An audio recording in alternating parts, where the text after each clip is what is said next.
You're watching Skinny Puppy's latest video. It's called Illicit from their 2013 album, Weapon. And if it looks torturous, it's supposed to.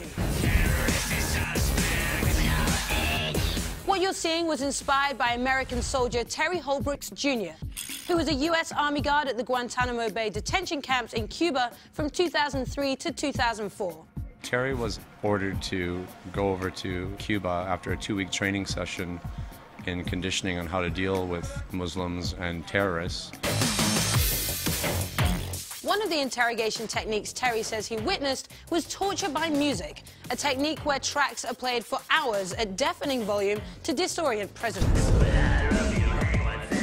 Terry came to us in 2011, and that's where we first found out our music was being used for torture. Eyes on, wearing glasses, dripping, tap tap temple door. Forming in 1982, Skinny Puppy became one of the most well-regarded industrial rock acts of all time. Well, we've always used kind of shock theatrics and costuming masks to portray the evils outside of us. I'm the kind of person that rescues bees and wasps out of water. I'm certainly not that character you see on stage. I was never meant to be negative or satanic or even murderous or sociopathic. Which is why Skinny Puppy was disappointed but not surprised that the government would use their music as a torture device without permission. I wouldn't expect anything else but because our music is quite disturbing and again quite dissonant.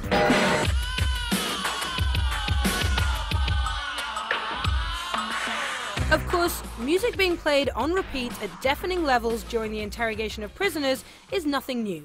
None of these artists were asked for permission to use their music. Skinny Puppy wants to be paid and donate the money to PTSD survivors. We first conceptualized the idea of recording an album and using the album cover as an invoice to the government and sending them invoices in 2011. After press recently resurfaced, the band resent their invoice. For the symbolic sum of $666,000. Again, entirely symbolic. Guantanamo Bay Defense Department told Fuse News, the entire matter is comically absurd, though to be sure, it's a clever way to resurrect their band's name in the press after so many years. And if we were using it as a publicity stunt, which we're not, it at least brings an issue that was starting to kind of recede back into the background hum.